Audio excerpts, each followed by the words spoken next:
An AI agent was pointed at a piece of open source software and asked a simple question: are there any bugs? Hours later, not weeks, it surfaced a memory safety 0 day in SQLite. With no expert team, no multi week fuzzing campaign, just a prompt. And state backed threat groups are already running the same tools that found the vulnerability before the rest of us can catch up.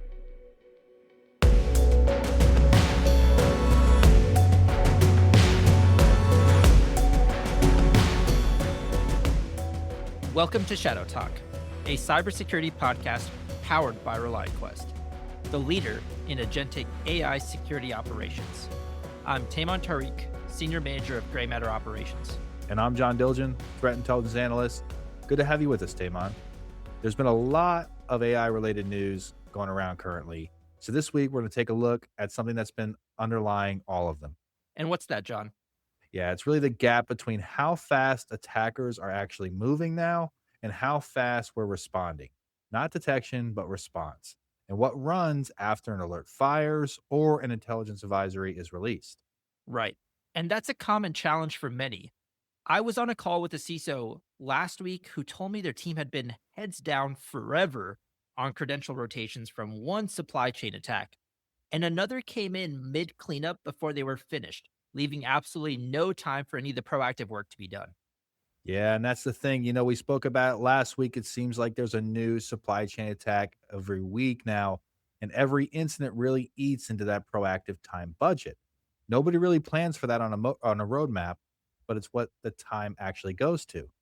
And the new attack surfaces, the stuff that generally didn't exist about a year ago, those are the surfaces taking the longest to operationalize into the defensive picture. Exactly, and that's what we're going to walk through today. So, three big stories: shadow AI infrastructure that your asset register doesn't know about, registry compromise reaching the AI vendors you depend on, and an intel to action chain still running at multi-day tempo against attackers who've moved to hours. And we'll get to what actually moves the needle. It isn't a new tool or a new alert, it's the operating model itself. The layer between detection and response is where many organizations are still stuck in the old ways of working. All right, so let's start it off with the tempo. So, a brand new report just dropped for the first time where an AI cybersecurity agent generated a 0 day. This was the first confirmed instance of it doing so, a memory safety focus bug in SQLite. The agent wasn't pointed at the function, but rather it found it itself. That alone is a wake up moment for a lot of folks. The thing that used to take an expert team weeks of fuzzing and crash analysis, that's now just hours with an LLM in the loop. And the actors moving fastest aren't experimental, they're operational. Date back teams from 3 countries are already using these tools in their pipeline. They're not pilots, they're not exploring, they're fully operationalized. Yeah, and those that were highlighted were China, Russia, and North Korea. And this really isn't just phishing. We've been talking about AI use for phishing for well over 2 years now. But the new case is that the operational security research is now being operationalized, like campaign execution or vulnerability discovery and exploitation. Really, the work that used to take a very long time with expert handoffs is all being compressed into shorter timelines through AI. A major takeaway of that news, and this is the part that I want listeners to hold on to, is that initial access events are about to scale in ways we haven't seen before. They'll be faster, more varied, and as a result, they're going to be much harder to triage at volume, which changes the math on what time you should be spending defending. Yeah, it's a good point, Tamon. And that's certainly something we kind of saw coming with the invention, or I should say, with the release of Claude Mythos, but it's certainly on the horizon now too, with confirmed AI 0 days. So on the tempo side, what about the surface itself? What's actually new in the environment that wasn't there a year ago? Well, there's a couple things. First is self-hosted AI infrastructure. Organizations engineers are spinning up tons of Olama and open web UI instances, agent frameworks, and endpoints. A new report recently found that most of them are landing on networks without the proper security controls like authentication implemented. They're not on the asset register. They're just sitting there serving requests to anyone who can reach the port. And the second is going to be open source registries that have an active attack channel. So we covered Mini Shai-Hulud or the Mini Shai-Hulud worm last week. So I really won't go into too much depth into that. Just want to do a quick recap. That was a worm that abused GitHub Action weaknesses to publish 84 malicious tan stack packages, really compromising packages that had over 12 million weekly downloads. But what's new here isn't really the attack itself, but more so that the attack was able to get into AI tools such as Mistral AI. And we spoke about that too as well. But what's new is that the attackers have issued a $25,000 demand against Mistral AI. And on top of that, recent reports have shown that two OpenAI employee devices were compromised in OpenAI's corporate environment via the same supply chain attack. Now, OpenAI did note that no user data or production systems or intellectual property were compromised or modified in an unauthorized manner. But the scope of the attacks now is limited. Still, I think that writing is clear on the wall about what's coming for organizations who rely on AI models that could be caught in the blast radius of future similar attacks. So, Tamon, what challenges do organizations face around the threats we've outlined?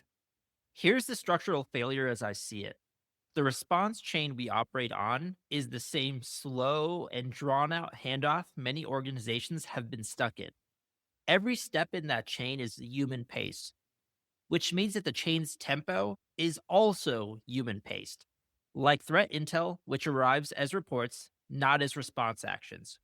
A high confidence advisory drops, then an analyst reads it, they write an internal summary, they'll file a ticket, a threat hunter eventually will pick it up, they'll run their queries, find the match, they escalate it to a response team. That chain is a multi day step on a good week, right? And by the time the intelligence is operationalized, the campaign has already rotated infrastructure. The work was good. It's just that the processing took way too long. Now let's take it from like an instant response viewpoint. An analyst will open up a ticket, they're going to query the SIM, they validate the signal, they escalate to a hunter, the hunter queries, finds another match, they escalate it again, and then a response action is executed. So the response is way too slow. And the analyst time isn't wasted in the way people sometimes describe it. It's just spent on the wrong side of the timeline. You're reading reports, you're writing internal summaries, you're briefing the next shift. All of that is real work. None of it is response. The response action, such as blocking that IOC or containing the threat, sits at the tail end of the chain, and the chain alone is the limiting factor. Yeah, that's a great point, and I think that's something that a lot of organizations are struggling with. But next, I want to highlight those recent NPM supply chain attacks, and really the pattern behind them is the key takeaway. Every organization that uses an AI service is now potentially downstream to every registry compromise that touches those services dependency chain. You don't have to be the target. You don't even have to be on the attacker's list. You just have to be a customer of someone who is. And this really compounds the cost of these incidents. The proactive time and budget isn't just consumed by responding to your own compromises, it's consumed by being downstream of others or a vendor that you depend on that gets hit. And now you're running certificate rotations, credential resets, and dependency sweeps, really recurring fire drills that have been triggered by somebody else's incident with no visibility into that original compromise. And every fire drill pulls the team further from that proactive work we want to focus on that would have prevented that next one from occurring.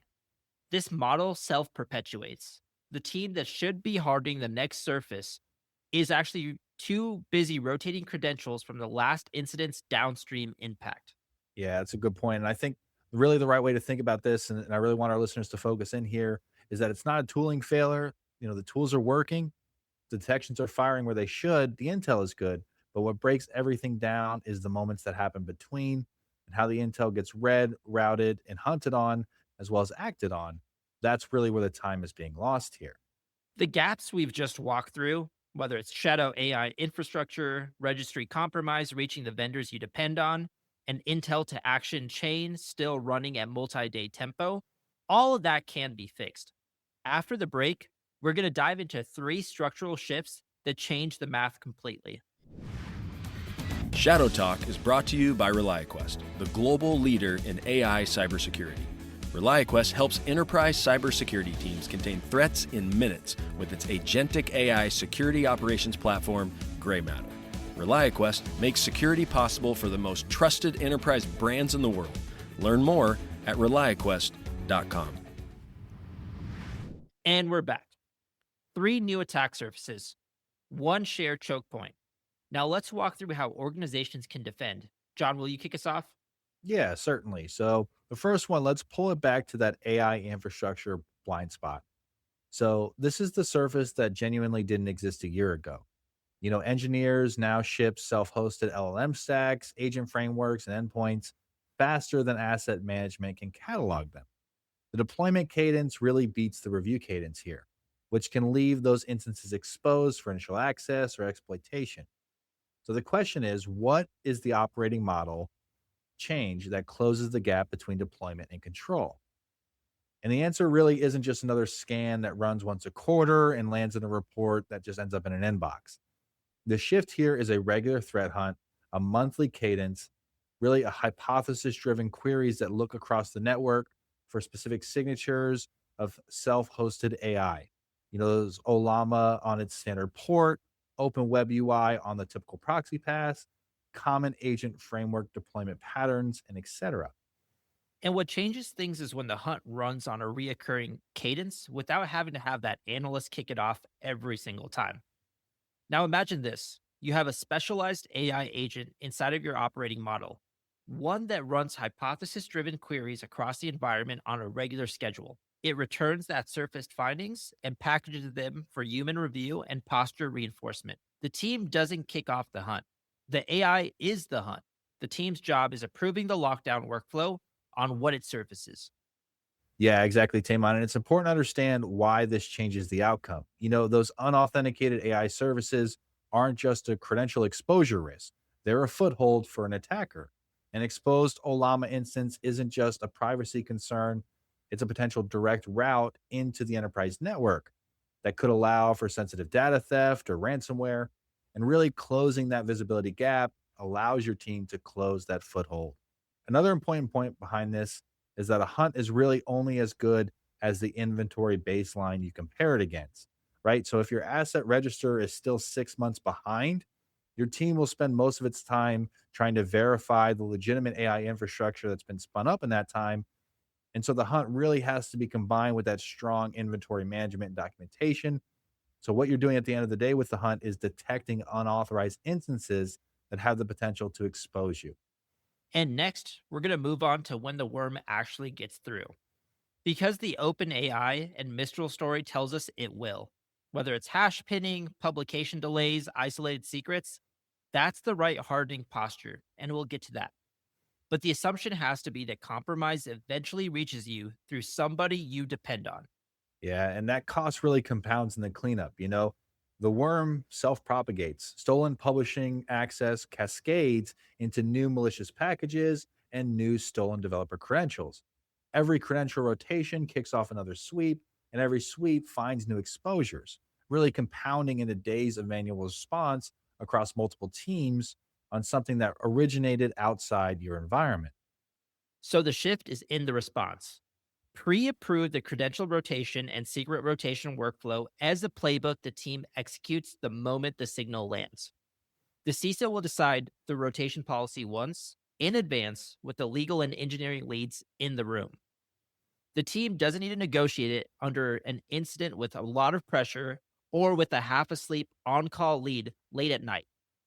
Yeah, and once it's been pre-approved, that's when an automation workflow can be used.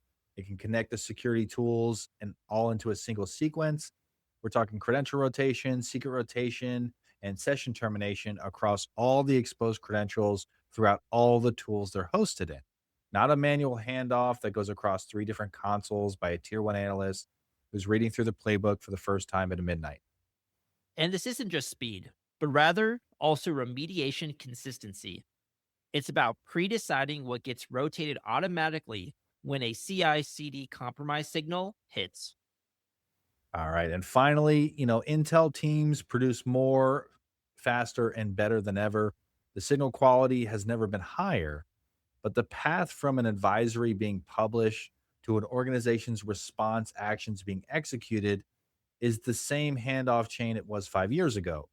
Read the report, summarize, put it into a ticket, hunt, escalate, and respond. Multi-day on a good week.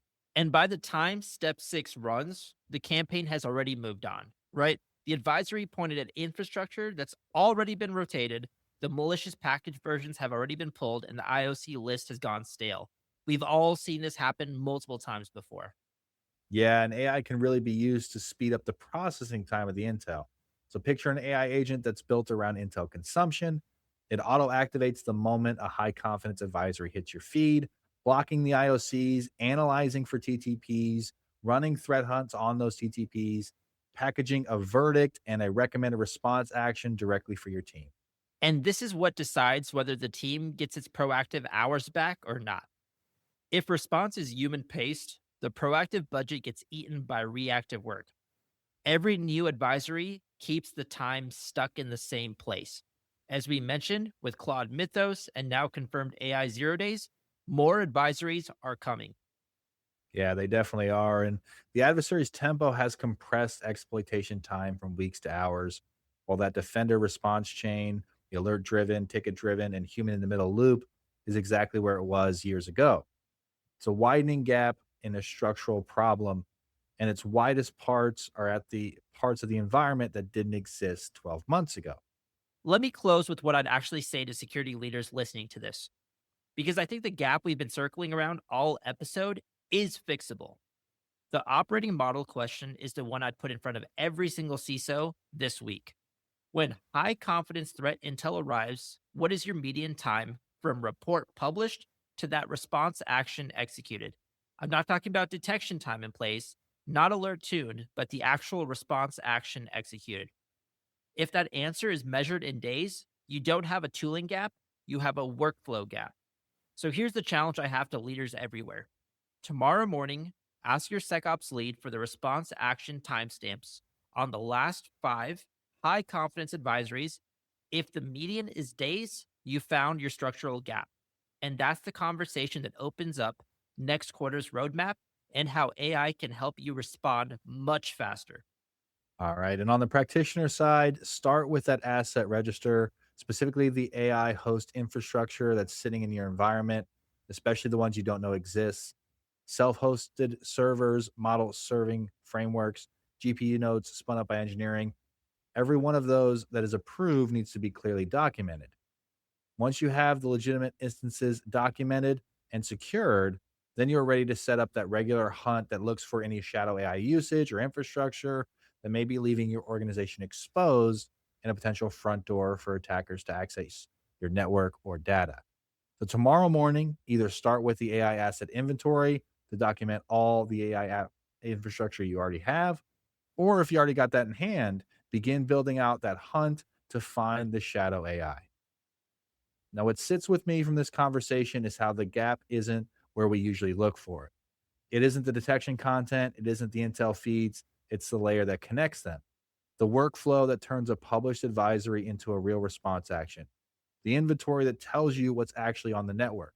The playbook that decides who moves where the signal lands. 3 years ago, that layer was fast enough for what we were facing. It isn't now, and the work that closes the gap isn't a procurement decision, it's a structural one. That's one thing I'd hold on to from this week. That's all for this week. Thanks for listening to another episode of Shadow Talk. If you'd like to get in touch, we're just an email away. You can send your questions to shadowtalk@reliaquest.com. And please don't forget to subscribe so you can get next week's episode delivered direct to your podcast platform of choice. And we really appreciate it if you can rate and review Shadow Talk wherever you listen. It will make a huge difference and help us reach new listeners. We'll be back next week with another episode of Shadow Talk.